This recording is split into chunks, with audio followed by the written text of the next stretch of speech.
Inxakanxaka ayiqali ukunqoba lomjaho njengoba yawunqoba ngonyaka u-2019, yawunqoba futhi khathi ukhuzi ibuya ngo-2020 emva kokuma ngenxa ye-COVID-19, nango-2023 yaze yavinjwa-ke umbayimbayi ngo-2024.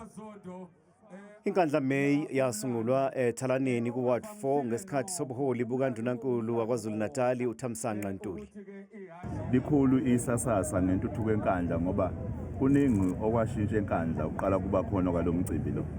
Nabo laba abagijima enkandla babegijima engalweni ojoki abasebancane nabesifazane bagcina sebeyogijima kwimjaho eyayidumile efana noDandi eJuly nefana noKing Cetshwayo eJuly. Manje sekungenelele kuwona nomnyango wezemidlalo, uciko namasiko esifundazweni.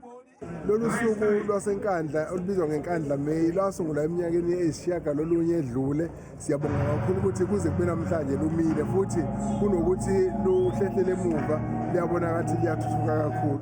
Njengoba nawe ubona nje ubuhlobo bukhona ngoba abantu bekhona bayakuthokozela ukwenzeka kwalomcimbi. Nami ngibona izinga liphezulu kakhulu ngishaya nawe uvalo ukuthi ngabe ngisesenkandla noma mhlawumbe sengise eThekwini kuDurban July noma sengise uDandi July kanti cha ngikunkandla May.